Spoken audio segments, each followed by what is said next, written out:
Fala pessoal, sejam todos bem-vindos a mais um episódio Alvo Podcast. E no vídeo de hoje o nosso convidado especial é o nosso irmão querido Rogério Marques. Seja muito bem-vindo, irmão, um prazer receber você aqui no canal, estou muito feliz. E antes da gente começar a conhecer um pouquinho da sua história de conversão, queria abrir o espaço aqui para você fazer uma oração aqui no início, para que Deus continue abençoando nossas vidas, amém? Claro, é uma alegria, muito amém. Obrigado pelo convite, uma amém, satisfação irmão. mesmo estar aqui com você esse dia. Prazer é meu, irmão. Uma alegria rever o irmão, amém, uma bênção, irmão. assim, né? Já temos uma história construída há sim, algum tempo, assim, é isso. Então é muito gratificante estar aqui. Amém. E vamos orar, amém. orar.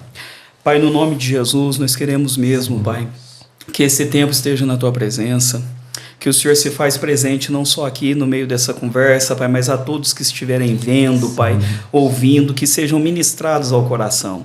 Que o Senhor possa trazer luz, que o Senhor possa trazer entendimento, que o Senhor possa trazer respostas, Pai, para esse dia, segundo a Sua palavra, nos guiando, Pai, na revelação da Tua palavra e na direção do Teu Espírito. É o que nós te pedimos nessa manhã, Pai, em nome de Jesus. Amém. Amém.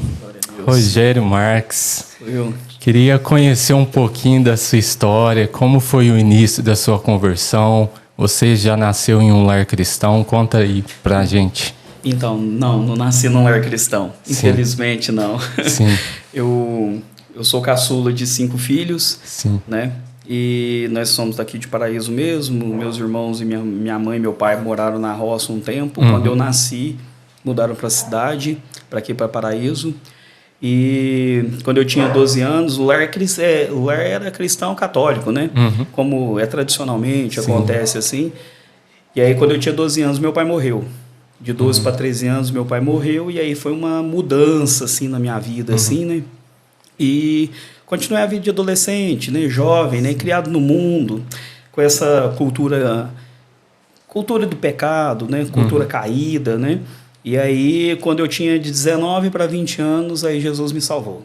Aí demorou aí um ano e pouco para me adaptar nesse período de transformação, né? De mudança, assim, né? sim. Eu jogava capoeira, né? Frequentava, era católico, né? Tava formando para ser professor de capoeira, assim. Sim, sim. E aí, faltando um tempo para minha formatura, Jesus me encontra. Fui num culto numa casa de uma irmã. Na verdade, era pastora da igreja Rema, sim, lá no São Judas, que é um bairro aqui de Paraíso. E quando eu cheguei lá, era um culto no lar. Meus irmãos já estavam começando a ir na igreja, me convidavam. Eu não gostava muito de crente, de cristão, falando, viver crente, eu vou ter que parar de fazer muita coisa. Sim, sim. Né? Isso aí não dá certo para mim. E aí me convidaram, só que nós somos uns irmãos muito apegados, assim, muito juntos, né? Sim. Aí eu fui de curioso, né, para visitar. E cheguei naquele dia, num culto no lar. Deus usou a mulher lá poderosamente, revelou minha vida, assim, e eu senti uma presença de Deus que eu comecei a chorar e não sabia por que estava chorando, né? Eu tocava meu irmão e falava, eu não sei o que está acontecendo. E aí ele falou assim, eu acho que é Deus. E aí a mulher pega e fala assim, a partir de hoje Deus marca a sua vida e tem uma história com você. E aí eu saí de lá impactado. Dali para frente, eu fui encontrado com o Senhor e salvo. Eu já saí dali salvo. E aí eu fui largando as coisas, né? Sim. Jesus foi ministrando meu coração. Aí eu deixei os relacionamentos que eu tinha, deixei uma namorada que eu tinha, larguei mão da capoeira. Não porque essas coisas tinham problema em si, mas é que eu já não era mais no mundo. Já estava sendo transformado, né? Pela presença do Evangelho, a presença de Deus, a presença do Espírito Santo vai te convencendo dos seus pecados, vai te trazendo o arrependimento, né? E aí isso foi acontecendo comigo. A gente vai sendo limpado pelo sangue. Sim. E aí até que eu comecei a frequentar algumas igrejas, troquei de igreja umas 2, 3 vezes, assim, por questão de adaptação, até chegar na Assembleia de Deus do Campo de Ribeirão Preto. Então eu tô lá desde 2007. Esse processo foi entre 2004 e 2005 eu batizei, né? 2007 eu cheguei no Campo de Ribeirão Preto, Assembleia de Deus do Campo de Ribeirão Preto, e tô lá até hoje, graças a Deus, junto com o pastor Deusmar lá. Amém. Uma alegria lá. Uma benção, uma benção. Pastor muito abençoado. Maravilhoso. Rogério Marques, eu separei aqui algumas perguntas para até ajudar muitas pessoas que têm dúvida em relação a esse assunto, né? Sim. O que acontece após a morte? O que a Bíblia diz a respeito disso? Sim. Antes de entrar no assunto em si, aconteceu um fato. Quando Jesus me salvou, automaticamente já foi despertado em mim um amor pela Bíblia. Se tem uma questão que eu amo hoje, assim, que queima no meu coração, né? Como é um dito muito hoje, assim, atual, é o amor pela palavra. Eu desde quando eu fui salvo, me falaram que tinha que ler a Bíblia. E quando eu comecei a ler, algo diferente começou a acontecer. Porque muita gente fala assim, nossa, eu não consigo ler a Bíblia. Muita gente fala, quando eu leio, eu não entendo a Bíblia, né? E eu acho que essa é a função do mestre, é ensinar para quem não entende. É aquela pergunta que o eunuco faz a Filipe, ali em Atos dos Apóstolos, né? Você entende o que lê? Aí ele fala, como eu vou entender se não tem quem me explique, né? Quem me ensine? Aí Filipe sobe e começa pelos profetas e fala para ele todas as escrituras acerca de Jesus e traz entendimento do que estava escrito. E desde quando eu comecei, é claro que não é como eu sou hoje, mas quando eu comecei, a Bíblia parece que ficou muito fácil. Alguns textos ficou muito mais fácil, assim, eu comecei a entender e isso ajudou eu demais no meu processo. Então, já vou começar com um conselho, né? Quem estiver indo agora, começando a conhecer a igreja, começando a frequentar alguma igreja, ou está nesse processo assim, de transformação, o conselho é mergulha na Bíblia. Leia dela, faça dela assim, não só um livro a ser lido, mas um estilo de vida, né? De meditar, de aprender. Porque tem muitas questões da vida que a gente só vai achar resposta na palavra de Deus. É o que a Bíblia diz. E uma dessas questões são essas, é acerca da morte. A morte é um fato que acontece com todos nós. A morte é uma determinação que ninguém escapa dela. Ninguém vai escapar da morte. A morte é aquele fator que é o medo número 1 da humanidade. A humanidade tem medo da morte. E o problema é o seguinte, tem várias leituras acerca da morte. Se você perguntar para um ateísta materialista o que é a morte, ele fala, a morte é o fim de tudo. Morreu, o corpo vai se decompor e ali é o seu final. Se você perguntar para um espiritualista, ele vai falar, não, a morte vai sair e vai fazer juízo em cima da vida que você levou. Então você vai para um lugar, se você fez muitas boas obras, se você fez poucas boas obras, você vai para um lugar de purgação, que é uma leitura até mais religiosa, católica, assim, né? Onde você vai purgar. Se for perguntar para uns orientais, eles vão falar, talvez a alma desencarna, passa por um período de trabalho e depois volta. Então já vem aí o período aí do pessoal falando sobre reencarnação. Mas o que a Bíblia diz? O que a Bíblia diz de o que acontece depois da morte? Eu quero ler um texto, se for possível. Pode ficar à vontade talvez aí. Seja o que mais embasa essa questão da morte mesmo. O que a Bíblia diz? No livro de Hebreus, capítulo 9, versículo 27, está escrito assim, da mesma forma como o homem está determinado a morrer uma só vez e depois disso enfrentar o juízo, assim também Cristo foi oferecido em sacrifício uma única vez para tirar os pecados de muito e aparecerá a segunda vez, não para tirar o pecado, mas para trazer salvação aos que o aguardam. Aqui nesse texto, nesses dois versículos, Hebreus 9, 27 e 28, tem algumas verdades que a gente precisa entender. É por que o homem morre? O homem morre porque pecou. O salário do pecado, o pagamento do pecado é a morte. Quem determinou isso foi Deus. Deus cria Adão e Eva e fala, vocês vão ser eternos, assim como eu sou, imagem e semelhança. Mas só que coloca limite. Coloca o limite aqui de todas as árvores do jardim, vocês podem comer, mas o dia que comer da árvore do bem e do mal, vocês vão morrer. Adão e Eva pecaram e ali dá-se início ao império da morte, que até a Bíblia fala isso. Então a morte passa a ser uma realidade na humanidade.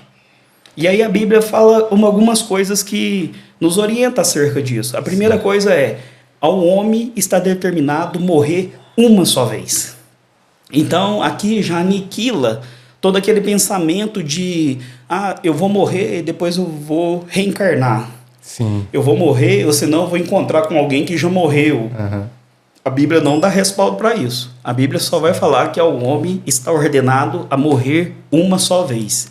E o que é que acontece depois da morte? A Bíblia diz, após a morte, segue-se o juízo. Todos nós vamos encontrar com Deus. E vai encontrar com Deus para fazer um julgo, um juízo diante dele. Deus vai nos julgar, seja para salvação ou seja para condenação. Sim. Deus é o justo juiz. Deus é aquele que tem as balanças fiéis. Deus é aquele que nos acompanha. É quem nos dá a vida e é quem toma a vida, é quem determina, é quem estabelece, e depois da morte nós vamos enfrentar um juízo. E aí a pergunta que fica é, como que vai ser esse juízo? Entendeu? É engraçado que todas as vezes que a gente fala assim, algumas linhas, elas pensam o seguinte, é injusto Deus condenar o homem a uma eternidade se ele pecou só por um tempo. Então, como que você fala que o inferno existe, ou o céu existe, que vai ser determinado por esse tempo que nós vivemos aqui, que é curto. Sim. É curto o tempo que vivemos aqui. Sim. E aí a Bíblia deixa claro, porque é o tempo que vivemos aqui que vai determinar a nossa pós-morte, vai determinar a nossa eternidade. É que jeito que vamos passar a nossa eternidade. Sim. É o juízo que vai estabelecer isso. Aí você fala, mas como é que eu faço para ir para o céu? Sem Jesus, não tem como. Ir para o céu, o carimbo do passaporte para a entrada para o céu é ter uma vida com Deus por meio de Jesus Cristo. Jesus, em capítulo 14, 6 de João, ele fala, eu sou o caminho, a verdade e a vida. Ninguém vem ao Pai a não ser por mim. O único novo e vivo caminho ao Deus Pai, ao Senhor da nossa vida, é Jesus Cristo. Por isso que a gente prega tanto às pessoas, para quê? Para que elas aceitem Jesus, para que tenham uma vida com Jesus, para quê? Não só para ter uma vida ética, moral, estabelecida, regrada aqui, mas para garantir também um reconforto, um gozo, uma recompensa depois. E quem não vive essa vida de fé, porque o justo viverá pela fé, quem não vive essa vida de fé com Jesus, depois vai ter que dar conta dos seus pecados. Imagina se fica só nós dois entregues ao nosso pecado. Entendeu? Essa vida de pecado, ela tem um resultado de condenação. Agora, uma vida de santificação, ela tem um resultado de glória. É um peso de glória que vai ser revelado a nós. Então, a Bíblia nos orienta a isso. Mas uma verdade está escrito, de que Jesus também morreu. E por que morreu se ele não tinha pecado? É justamente por isso. É por nos ver pecador que Jesus se torna o único mediador. Porque quando ele viu nós em pecado, e ele não tendo pecado, a Bíblia fala que ele se fez pecado em nosso lugar. Então ele pega os nossos pecados e faz um sacrifício por ele na cruz. Então a cruz é o pagamento da nossa dívida. Então, por meio de Jesus, nós somos justificados do nosso pecado. No dia do juízo, quando nós chegarmos diante de Deus, no tribunal de Deus, com a marca do sangue passado, porque o sangue de Jesus ele não está impresso no nosso corpo. A Bíblia fala, morreu, o corpo volta ao pó e o espírito a Deus que o deu. Quando voltamos a Deus, encontraremos o juízo. E esse juízo vai ser assim, você tem a marca do sangue, como foi do Egito, né? O anjo da morte veio e as casas que tinha a marca do sangue, ele passava e não tinha como, né? Não entrou para matar. A morte não reinou naquele lugar por causa da marca do sangue. Diante do tribunal vai ser isso. Quando nós formos apresentados diante de Deus, a marca do sangue, que é essa vida de fé, que é essa rendição que a gente tem ao senhorio de Jesus, ela vai nos garantir a absolvição. Porque aí nós vamos ser justificados pelo sangue dele.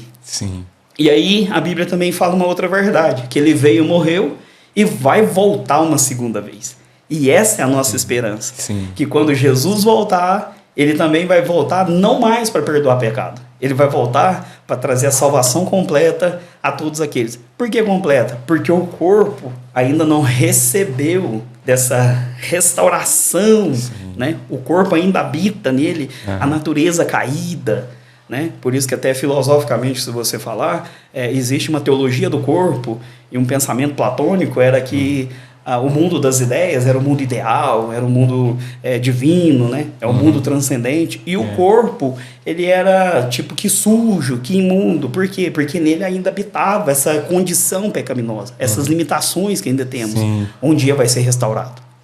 Um dia vai ser restaurado. Nós vamos ter um corpo glorioso e aí vai ser completada a nossa salvação.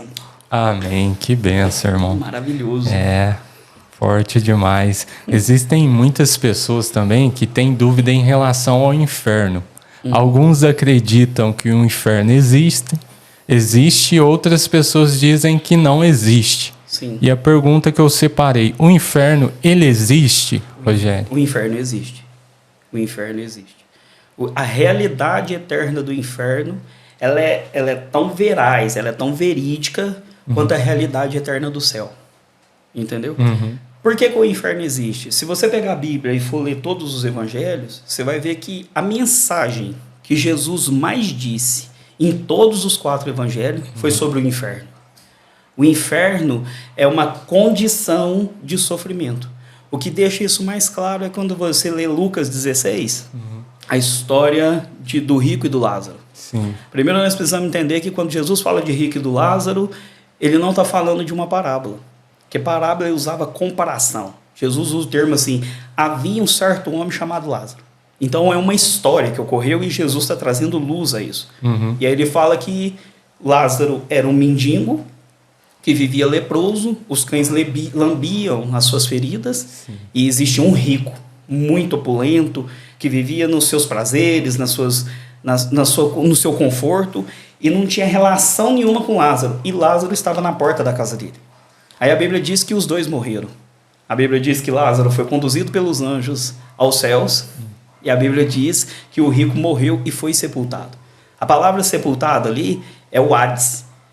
Hades por quê? Porque é a palavra grega que vai dar origem.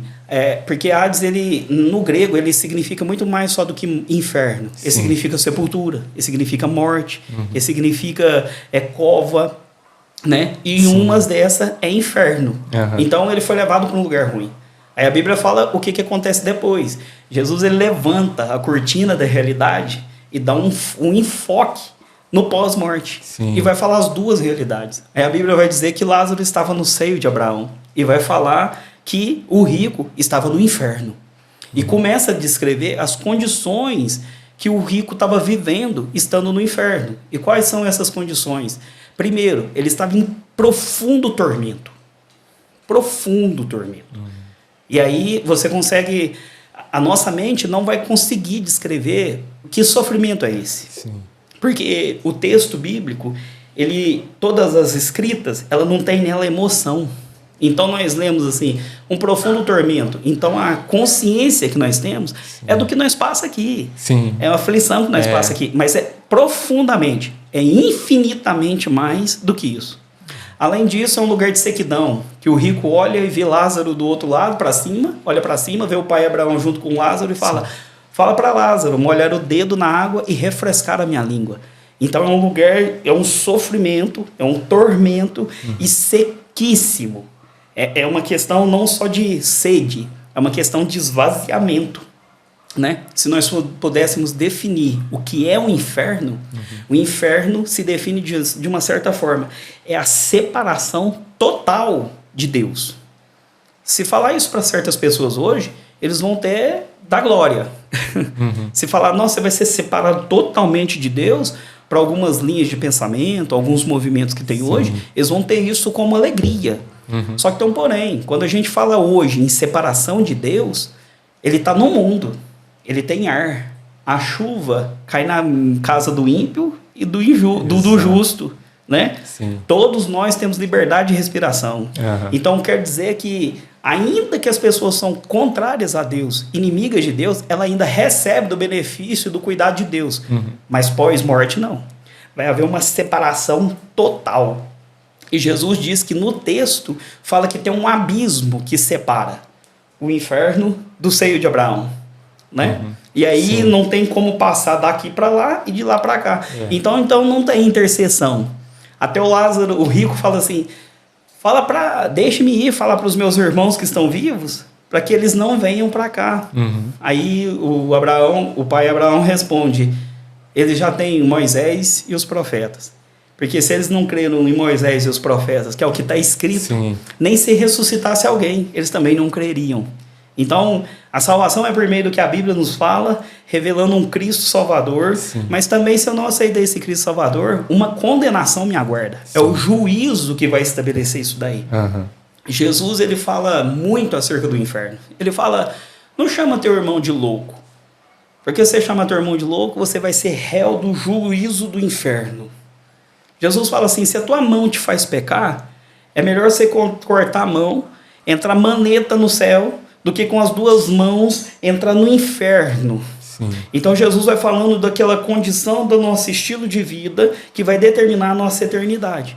Então, o inferno existe? Existe. Existe por quê? Porque cremos na palavra. Porque cremos na Bíblia. A Bíblia fala do inferno. A Sim. Bíblia fala do juízo. Sim. E o inferno, ele também... não o inferno, mas a existência do inferno, ela justifica muitas das doutrinas bíblicas que a gente tem, principalmente as doutrinas espirituais. Porque se não existe inferno, uma condenação pelas nossas práticas e comportamentos hoje, para que eu preciso ser santo? Para que eu preciso viver uma vida regrada de santidade e obediência à palavra? Se não existe um destino separado para todos nós, as ordenanças que Deus nos deu, se você for levar a última instância, ela perde o sentido, o valor, como também tem o céu, entendeu? Como que é ilógico você pensar que eu posso viver de qualquer forma e alguém tem uma vida extremamente piedosa, e não é pelas obras que eu estou falando, nós não somos salvos pelas obras, Sim. nós somos salvos para as boas obras, Sim. entendeu? Essa consciência de salvação que nos leva a praticar boas obras, né? Então, se eu não tenho uma consciência de salvação, as obras que eu praticar são todas elas para o meu prazer, são todas elas cunhadas em mim mesmo, Sim. é a minha satisfação, entendeu? E quando a gente vive essa vida, aí chega lá no fim, na hora que vai destrinchar, que Deus vai julgar a nossa vida, né? Tem que ter, não é que tem que ter, existe um juízo com duas partes. Então, o que determina a minha eternidade? A vida que eu levo aqui agora. Se ela está debaixo da obediência de Cristo, Sim.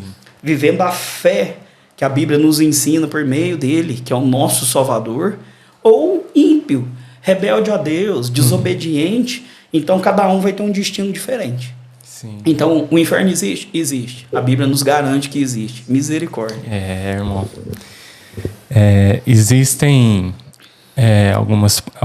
Existe uma passagem na Bíblia que ela fala a respeito da coroa da justiça. Sim. E existem muitas pessoas que têm dúvidas a respeito dessa passagem. O que significa essa coroa da justiça? Quem vai receber? Quem não vai receber? Entendo. Está escrito em 2 Timóteo, né? Capítulo Isso. 4. Paulo está no final da sua vida, terminando o seu ministério. E ele pega e está escrevendo a Timóteo, está passando o bastão e dando as últimas instruções. Ele fala, eu agora vou ser oferecido como libação, vou ser derramado. Ele está prevendo a morte porque Nero já tinha sentenciado ele. Quem matou o apóstolo Paulo foi Nero, decapitado, né? O Nero matou Paulo, decapitado. E aí ele escreve a Timóteo e deixa isso. Ele fala, eu combati o bom combate, acabei a carreira e guardei a fé. E desde já eu estou esperando uma coroa de justiça, a qual o justo juiz me dará. E não somente a mim, mas todos aqueles que amarem a sua vinda.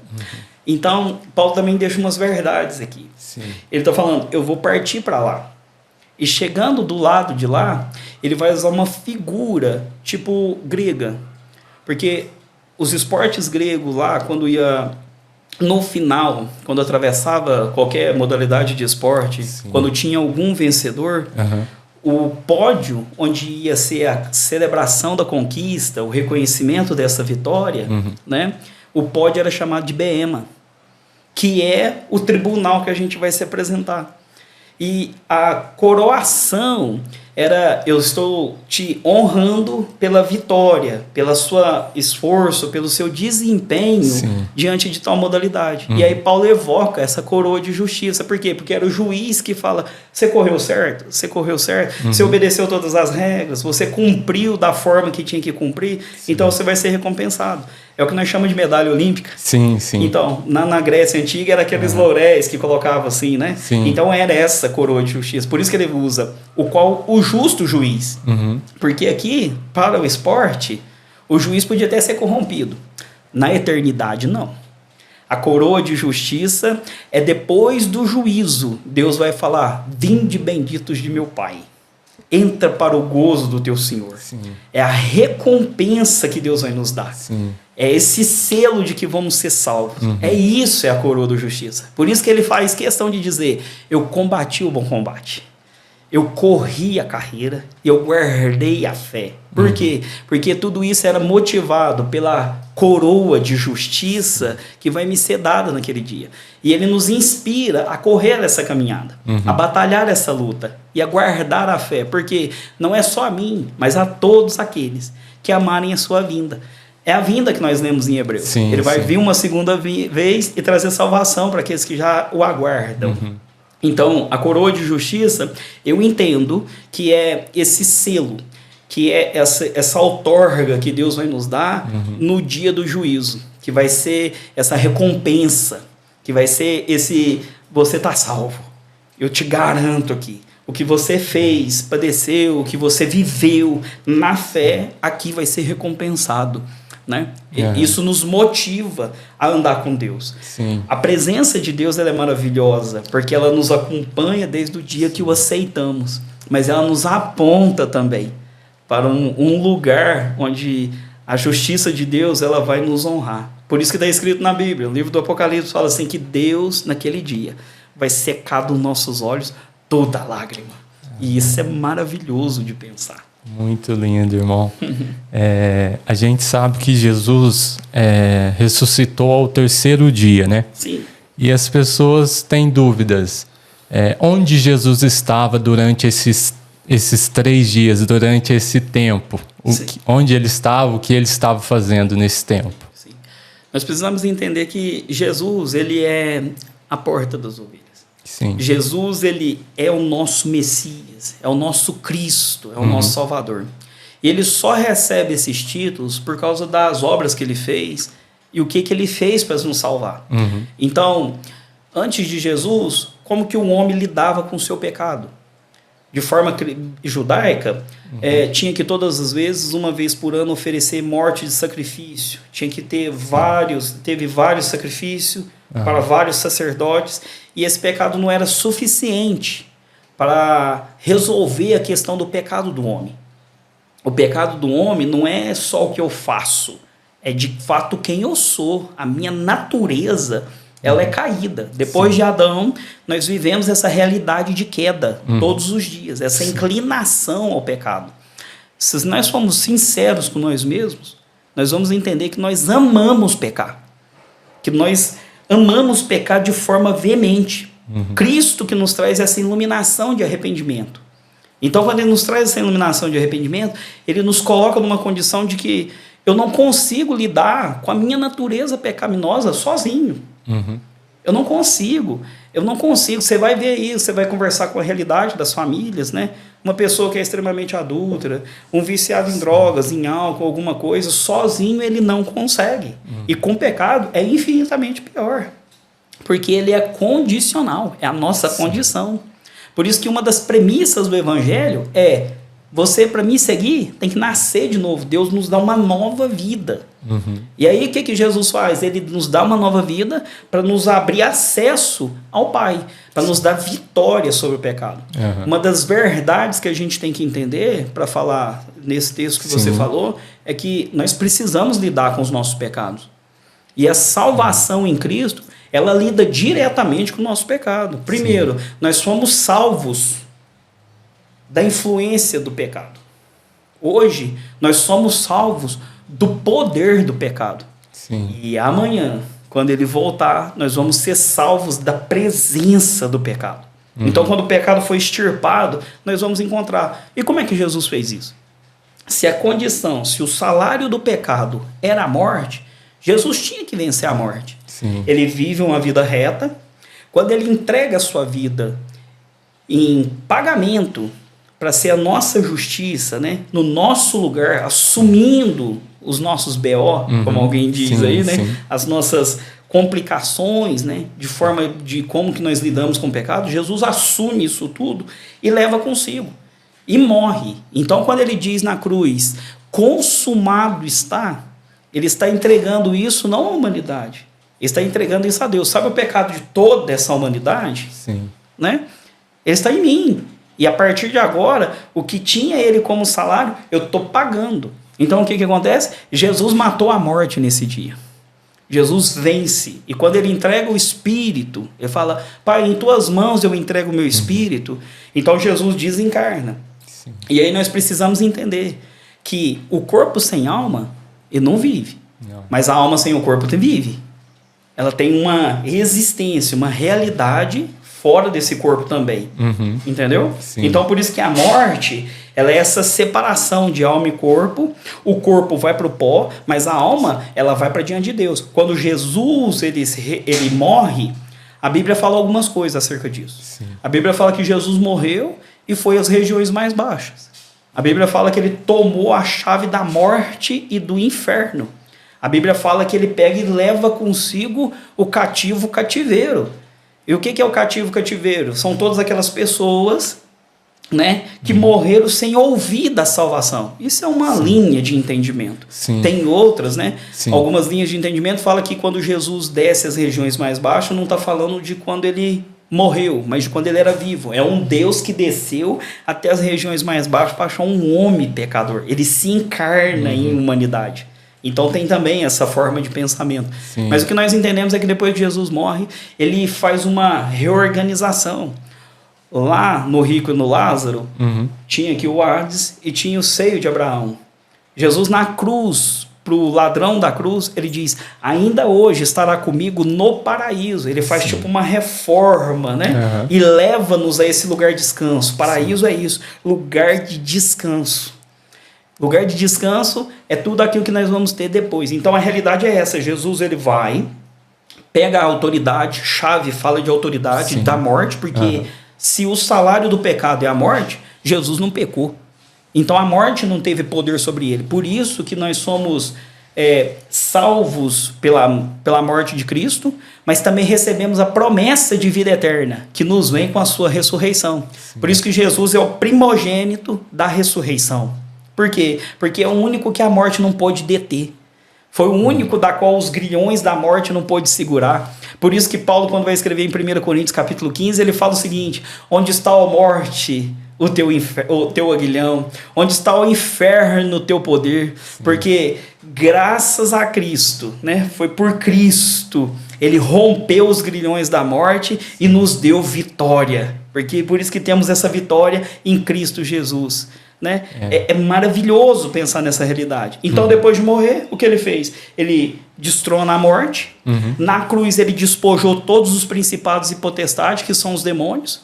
Então, se o pecado ele abre porta espiritual para o diabo e os demônios ter acesso em mim e me aprisionar através da salvação, eu sou liberto de tudo isso. Uma realidade nova toma conta. Jesus ele me tem governo e autoridade sobre céus, inferno e sobre terra.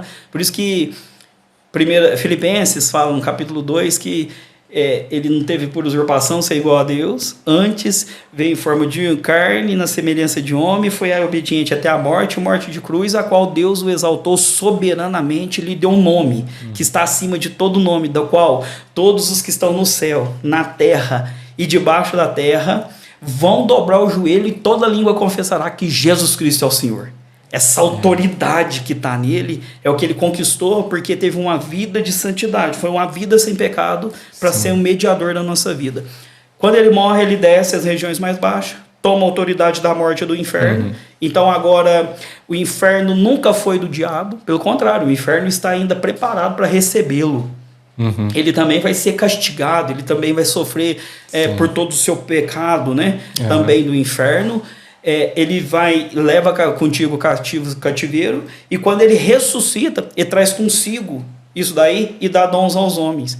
Então, Jesus, quando ele ressuscita, ele faz esse percurso espiritual e nos abre essa porta de salvação. Por isso que agora ele fala, toda autoridade me foi dada nos céus e na terra. É o fim do evangelho, é isso. É que Jesus está em pleno controle, em pleno governo. Sim. Quando nós olhamos em Atos dos Apóstolos, que ele é assunto aos céus, está sentado à direita de Deus Pai.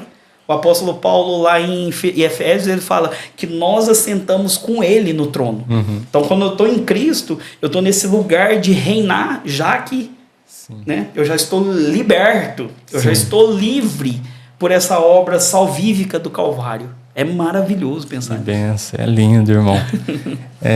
Agora, a gente, para mudar um pouquinho do assunto, eu tenho visto recentemente algumas lives em redes sociais que as pessoas meio que cobram um valor para estar passando alguma profecia para algumas pessoas que estão assistindo.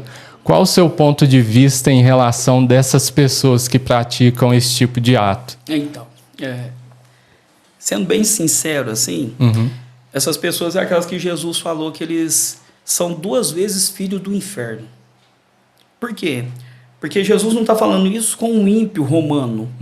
Jesus está falando isso para os líderes sacerdotes da época. Os líderes religiosos. Né? O problema é que acontece 2 pecados aí. Nós vivemos hoje uma realidade de uma ignorância bíblica. Então, o evangelho no Brasil ele está crescendo em número, né? Mas junto desse crescimento em número, existe também uma ignorância bíblica. É uma confiança mais no mensageiro do que na mensagem. E nós temos que fazer essa questão diferente. É uma confiança mais na mensagem do que no mensageiro. Porque a mensagem é infalível, o mensageiro não. A mensagem é verdadeira, o mensageiro nem sempre. A mensagem que salva, cura, liberta, transforma, e não o mensageiro. Então, o que acontece? Essas pessoas usam da ignorância bíblica das pessoas e se colocam nesse lugar. Se o meu preço pelo meu pecado foi pago por Jesus, como que eu posso cobrar por aquilo que ele já disponibilizou de graça? Eu não posso ser um pedágio. Eu não posso ser um pedágio para trazer uma pessoa que estava no mundo a encontrar com Jesus, cobrar dela um preço que Jesus já pagou. Não há dinheiro no mundo que pode comprar uma mensagem. Não há dinheiro que compra uma salvação. A pessoa, em 2014, eu fui para Jocum. E quando Jesus me salvou, eu já te disse que a minha paixão pela Bíblia cresceu. E com o passar do tempo eu descobri que Jesus me chamou para o ministério do ensino. Ministério do ensino. Então, a minha vocação em Deus é ser mestre. É trabalhar na área do ensino. E uma das coisas que mais me incomoda, e talvez, não é que é pecado, mas se eu fosse adepto da tatuagem, eu acho que eu ia tatuar na testa Tiago 3:1. Tiago 3:1 está escrito assim: não quereis vós ser mestre, sabendo que haverá maior rigor sobre vocês no dia do juízo. Então, o que eu tenho é dó dessas pessoas que cobram para fazem isso com o corpo de Cristo, que é a igreja de Deus, os santos que ele salvou, entendeu? Porque no dia do juízo, esses falsos mestres e falsos profetas, né, aqui eles podem até se dar bem. Eles ganham muito dinheiro, eles têm um status assim, né, mais elevado, mas o rico também tinha. E quando chegou no dia da prestação de contas, né, não foi para o seio da Abraão. Então, eles não estão preocupados com o pós-morte, com o além que nós estamos falando. É esse engano temporário, né? E vai haver um dia de prestação de conta. Vai haver alguém. Talvez hoje nós não podemos fazer esse juízo de valores. Podemos em termos doutrinários, teológicos, né? Mas vai chegar naquele dia que a gente vai estar diante do justo juiz, da qual a Bíblia fala que o céu e a terra vão sumir debaixo dos nossos pés. E nós vamos ter que prestar conta sobre as nossas obras. E aí, quando eu penso nisso, Aí o temor invade o meu coração. Sim. Então a minha fidelidade não está na minha condição social. A minha fidelidade está na minha condição espiritual. É de como eu estou diante de Deus. Por quê? Porque não tem ninguém que tem uma saúde espiritual que vai começar a sofrer as questões terrenas, materiais. Se não é só olhar a vida dos apóstolos, o apóstolo Paulo, né? Ele devia ser o quê? O mega star da época. Pelo contrário, ele vai contar o currículo dele. Eu fui espancado, tive naufrágio, tive nudez, passei fome, fugi de espada, enfrentei temores por dentro, por fora. Foi uma vida de extremo sofrimento. Sim. E aí o escritor aos Hebreus diz o seguinte, que essa leve e momentânea tribulação não há de se comparar com a glória que há de ser revelada. Então, se eu tenho uma consciência bíblica, se eu tenho uma fé genuína, saudável, respaldada no que a Bíblia está dizendo, essas coisas não poderiam acontecer. Não tinha que ser isso. Né? Não tinha que ser, por exemplo, se Jesus deu uma coisa, não, eu vou orar nessa água, você vai tomar água e ela vai te curar. Como assim? E aí você paga 200, 300 reais na água. Né? Quando eu aceitei Jesus, eu fui numa denominação. E aí eu novo convertido, não sabia de nada, leigo, estava saindo do mundo, indo para a igreja. Aí me falaram que eu tinha que comprar um sal na igreja. Eu comprei 1 quilo de sal, daquele do Gansen, paguei 50 reais no quilo de sal, tomei banho de sal, joguei sal na casa, comi sal e tal. Sabe o que mudou? Nada. Porque não é isso que muda. O que muda é conhecer a verdade. A Bíblia diz, conhecereis a verdade e a verdade vos libertará. Como que eu posso impedir um pequenino desse, que está nascendo agora para Jesus, eu vou criar nele uma barreira. E nem só uma barreira, uma falsa consciência de que eu posso comprar o que Deus tem para me dar. Sim. Imagina, que loucura é isso. Porque é isso que acontece. Porque se eu aprendo o evangelho dessa forma, então eu vou aprender que tudo com Deus eu preciso pagar. E se eu preciso pagar, quando eu consigo pagar em termos, então eu vou fazer de Deus meu devedor. E às vezes não é só dinheiro. Então eu tenho que comprar Deus na oração. Eu tenho que comprar Deus no jejum. Eu tenho que comprar Deus no meu esforço. Eu tenho que comprar Deus no meu estilo de vida. Porque se eu não fizer, Deus não faz. E se eu fizer, Ele é obrigado a fazer. Irmão, que loucura é essa? O Senhor é Ele e não eu. O Deus é Ele e não eu. Entendeu? Então, se eu não tenho claro isso na mente, aí eu começo a cair nesses enganos, né? Camarada aí, nós vemos tantas loucuras que acontecem aí no nosso meio cristão, muitas mesmo assim, que é de entristecer mesmo a alma. Muito assim a alma. É complicado, Rogério. Eu acabei recordando aqui, quando eu gravei, eu acho que foi o primeiro episódio aqui no canal, eu recebi uma mensagem, um textão lá, de uma pessoa que ela estava argumentando que muitas vezes os cristãos atacam ela por ela não ser da mesma religião que ela, né? Por não ser cristão e ser de outra religião. Existem cristãos que acabam errando na forma de lidar com as pessoas em relação à evangelização ou ataca a pessoa dizendo que ela vai para o inferno e tal. Eu queria que você orientasse as pessoas qual forma é mais correta, qual forma é correta de evangelizar uma pessoa que não é cristã, de uma forma que você não precisa chegar atacando ela, ofendendo ela, porque isso existe. Lá você vai para o inferno e acha que está ganhando aquela alma para Cristo, só que acaba distanciando da forma que ela fala, das palavras que ela utiliza. Qual forma a gente deve fazer da melhor forma? Eu presto muita atenção. Em 2014, eu tive a oportunidade, a honra de ir para um campo missionário. Eu fui para Jocum, lá em Almirante Tamandaré, em Curitiba.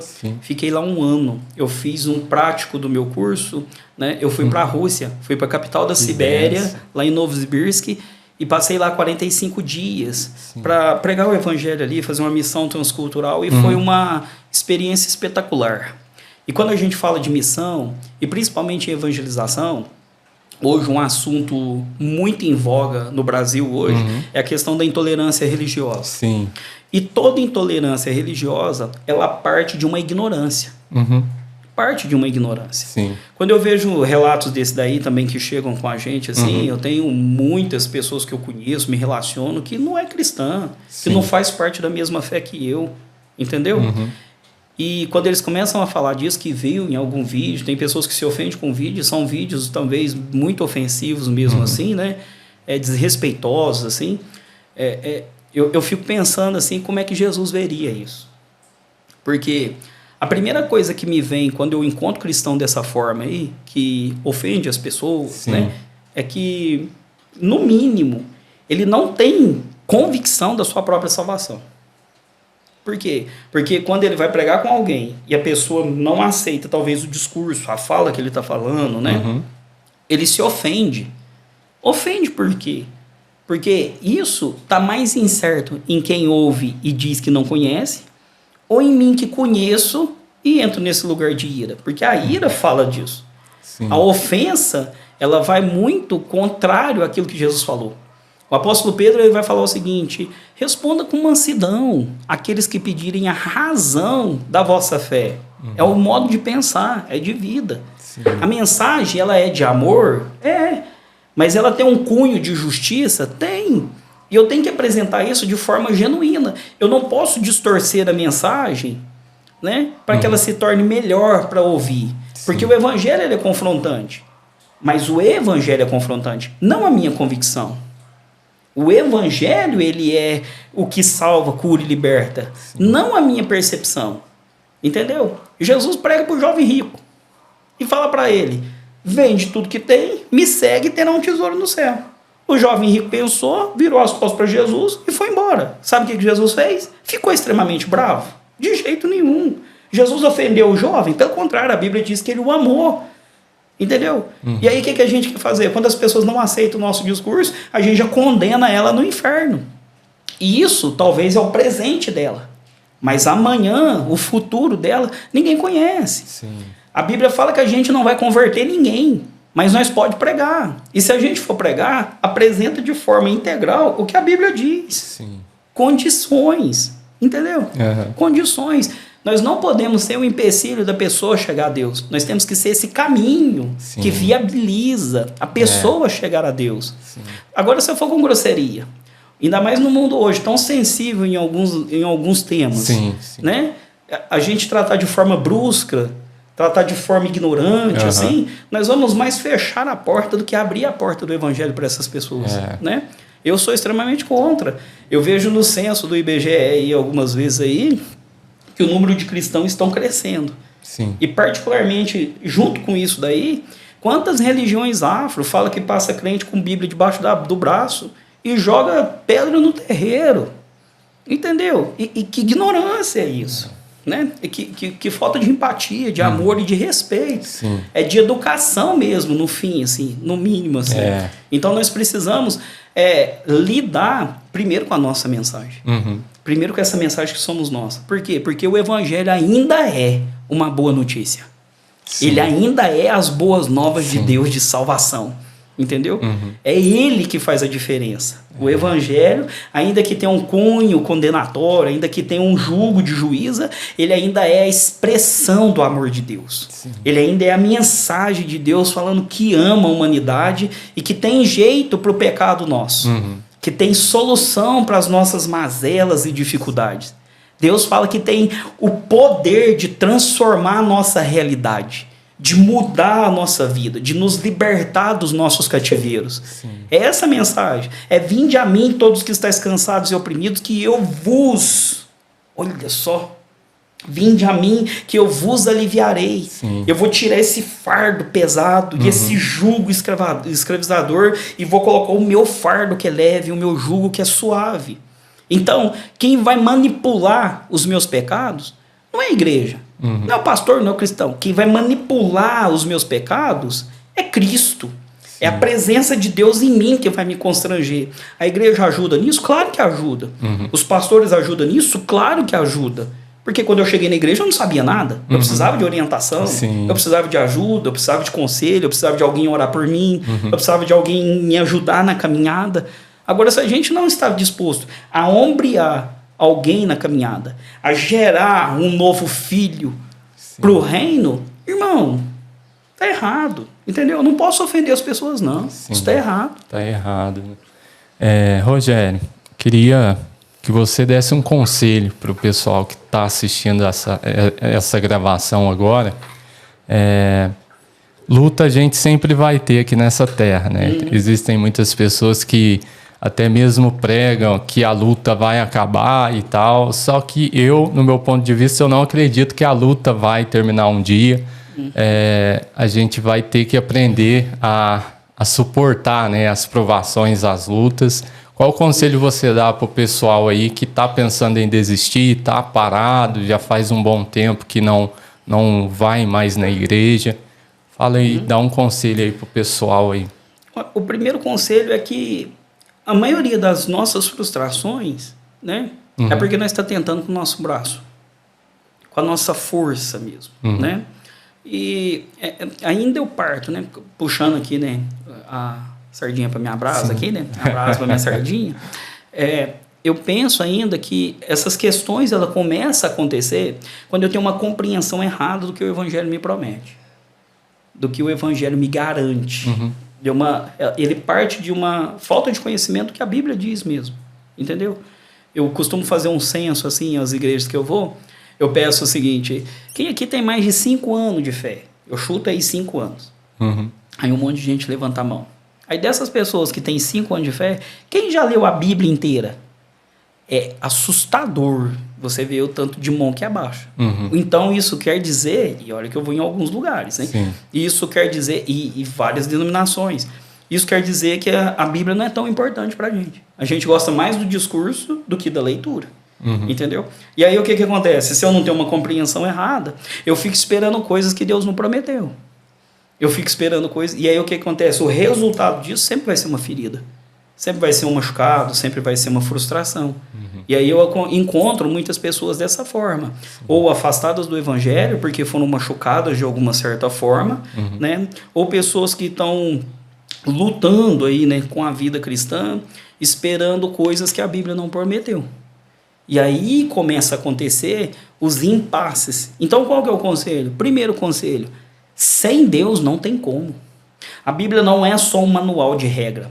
A Bíblia é uma realidade da qual eu e você pode experimentar. Então, se a luta está difícil, a vida está difícil, o conselho bíblico é: persista comigo. Persista comigo. É trazer Deus para a minha existência. É trazer Deus para mim. Por quê? Porque sofrer com Deus, irmão, é a melhor alegria do mundo. O difícil é sofrer sozinho. O difícil é não ter esperança. O difícil é olhar para fora e ver a realidade cada dia mais para baixo. E vai mesmo. Né? E vai mesmo. Tem uma visão escatológica fatalista que eles dizem. Que tudo vai ficar ruim, que tudo vai ficar difícil, né? Que vai rumores de guerras, né? E terremoto, que a gente faz uma leitura de Mateus 24. Mas em paralelo a isso, a Bíblia fala que o reino vai ser estabelecido na terra. De que Cristo está crescendo, de que o reino está crescendo, de que Deus está abrindo porta, está levantando gente, está salvando gente. Nós vemos aí milagres assim, ó, estrondosos o que Deus tem feito no mundo. No mundo. Então, há uma condição fatalista? Claro que há. Mas há uma condição triunfante do Evangelho e do reino de Deus? Nossa, isso é inegável. Entendeu? Então, como é que eu lido com as minhas lutas? Primeiro com esperança. Esperança, porque a minha realidade não está cunhada no meu sofrimento, não está cunhada na minha limitação, não está cunhado nas minhas escassez. Não, minha esperança está cunhada em Cristo.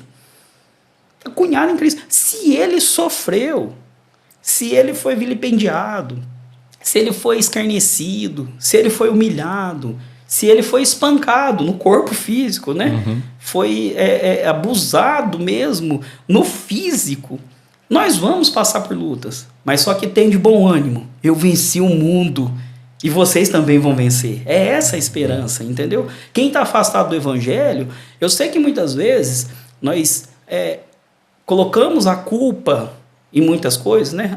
Foi o fulano, foi isso aqui. Não, nós precisamos chegar diante de Deus e nos responsabilizar pelo nosso pecado. Pelo nosso pecado. No final, o que nós temos que lidar é com o nosso pecado junto de Deus. Entendeu? Porque todas as vidas que a gente faz, a gente trocou de Senhor. Se você for ver certinho, quem está afastado do evangelho, né? Ou quem está no mundo que a gente vai pregar, o coração dele tem outro Senhor sentado.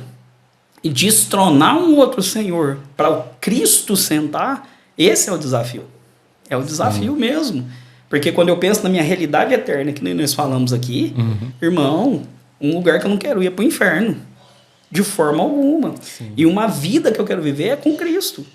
Por quê? Porque não é só uma questão utópica, né? Sim. Como o pessoal, né, ateu, filosófico, fala, vocês é tudo doido, né? Vocês não têm razão, é ilógico, né? Vocês são pessoas, por ser cristã, de mente pequena. Não, não é isso não. É porque nós conhecemos uma esperança, nós conhecemos uma realidade de vida que nos garante diante do sofrimento. Nos garante diante da dor. Sim. O livro de Jó está aí para nos mostrar isso. Entendeu? Então eu não posso fazer o sofrimento o Senhor da minha vida. Sim. Eu não posso fazer a escassez o Senhor da minha vida. Eu posso fazer de Cristo o Senhor da minha vida, que aí eu vou vencer o sofrimento, eu vou vencer a escassez e eu vou triunfar. Por isso que em Cristo eu posso todas as coisas, porque é Ele que me fortalece. É o que Paulo coloca. Sim. Ali. Amém, irmão.